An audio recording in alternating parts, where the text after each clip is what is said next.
सभी को मेरा नमस्कार। मैं डॉक्टर देवराज भंडारी आज आपको पीएचसी बुट्ठी के आंगन से मैं आपसे अपने कुछ विचारों को लेके रूबरू होता हूँ।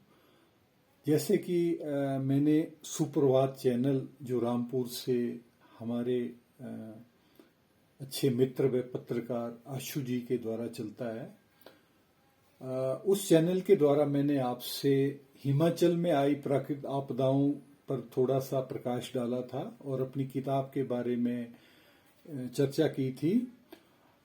तो आज मैं थोड़ा सा जो हिमाचल में प्राकृतिक आपदाएं आई है उसके कुछ कारणों पर, जो आध्यात्मिक कारण है, उसको मैं थोड़ा सा डिटेल से आपको समझाता हूँ। ऐसी मेरे से गुजारिश की गई थी कि कुछ रामपुर क्षेत्र में ब्रह्मा कुमारी ईश्वरीय विश्वविद्यालयों के बारे में किसी ने या संस्था से जुड़े किसी कुछ लोगों ने वैसी कोई डेट दे दी थी, और जिसके बारे में बताना बहुत जरूरी है कि ऐसी कोई डरने की बात नहीं है या ऐसी कोई बहुत ऐसी वो आपदा आने वाली है कि जी 2025-26 में ये सारा विनाश हो जाएगा, प्रलय हो जाएगा।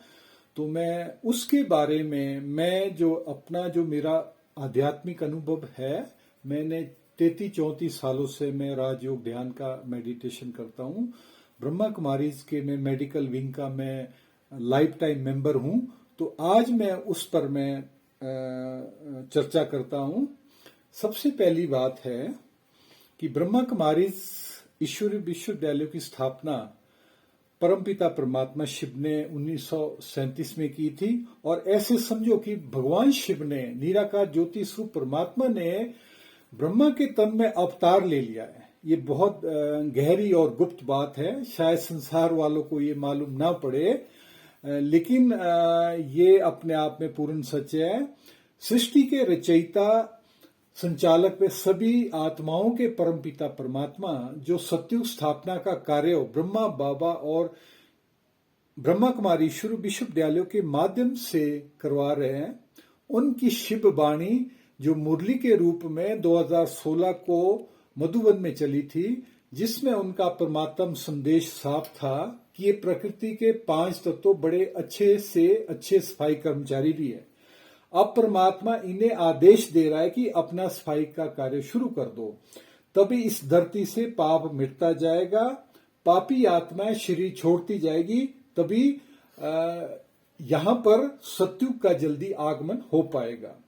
प्रकृति को सतोगुणी बनाने और श्री कृष्ण राधे के जन्म के लिए सात्विक बनाने का कार्य 2037 तक चलता रहेगा। इसके लिए शनि राहु केतु जैसे ग्रह भी मनुष्यों को उनके कर्मों का हिसाब किताब चुकतू करवाने के निमित्त बनेंगे। हिमाचल में विशेष प्रकृति विनाश की लहर चलाएगी, क्योंकि ये पहले भी देव भूमि रही है और पुनः उसी देव स्वरूप में यहाँ की प्रकृति आएगी, क्योंकि सत्युग की असली शुरुआत यहीं से होने वाली है।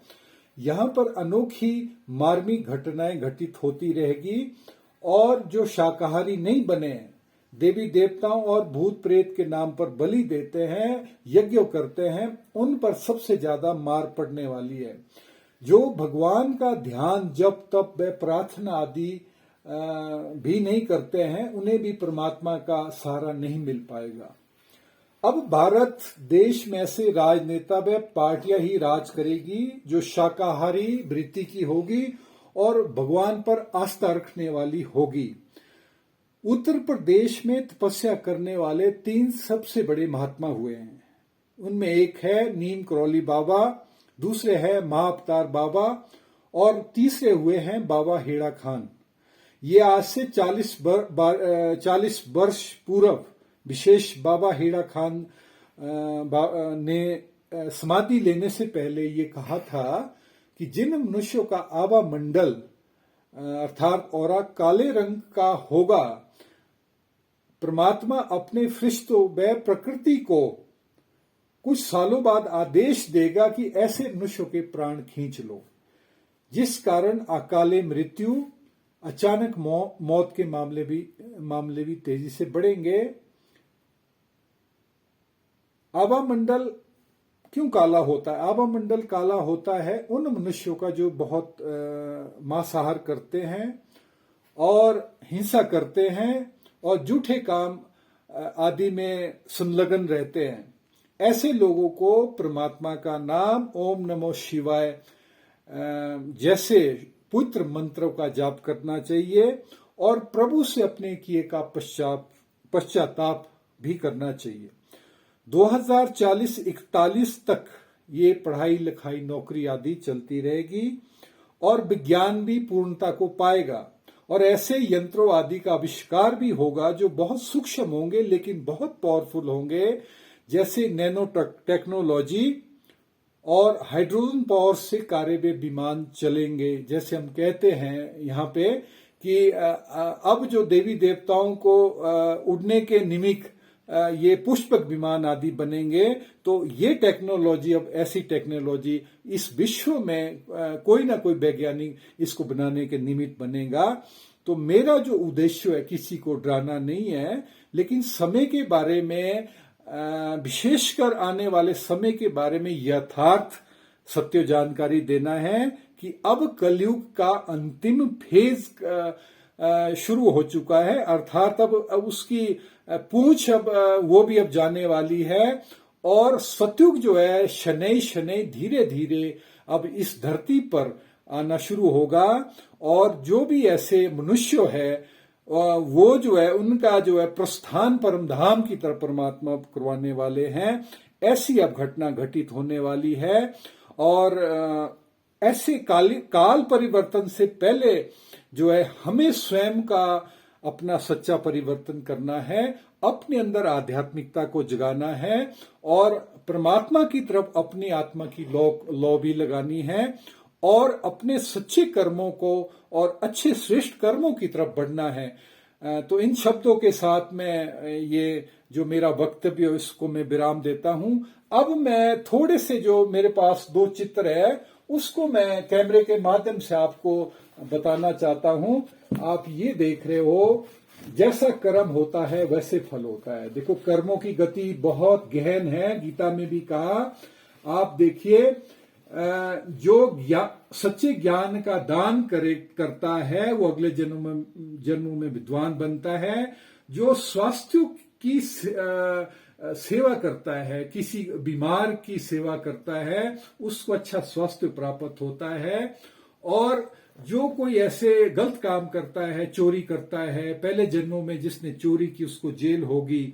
और कोई हिंसा करता है तो उसके कोई अंग में कोई ना कोई खराबी होगी। जो किसी का दिल दुखाता है या दुखाया है जिसने, उसका दिल कहीं ना कहीं से कमजोर होगा। तो ये कर्मों की गति जो है ये टाले ना टली जाए। फिर मैं यहाँ पे बताता हूं कि आप देखिए, हमारा इस सृष्टि जगत में मनुष्य की 3 कैटेगरिया कही गई है। आप ये देख सकते हो, ये गीता में स्पष्ट जो इस चित्र के माध्यम से। अब जो सात्विक जन होते हैं, है ना, सात्विक जन उनको कहा जाता है जिनका जो भोजन भी सात्विक होता है, विचार भी सात्विक उनके होते हैं और वो सात्विक अर्थात सबसे सात्विक परमात्मा उनकी पूजा करते हैं। और उनके साथ जो बड़े सात्विक आचरण वाले देवी देवता जैसे विष्णु, लक्ष्मी नारायण, राधे, श्री कृष्ण और गणेश आदि जिन जो पूजा करते हैं, तो वो जो है उनके स्वरूप को प्राप्त करते हैं। इसी तरह से जो राजसिक होते हैं, अर्थात जो हमारे गांव के जो देवी देवता होते हैं उनकी पूजा करते हैं और कुछ ना कुछ वो भी अच्छे आचरण पर चलते हैं, लेकिन उनके अंदर राजसिक गुण होता है, जैसे लड़ाई झगड़े का, क्षत्रियता का गुण ज्यादा होता है। तो वो देवी देवताओं की प्राप्ति उन्हें होती है।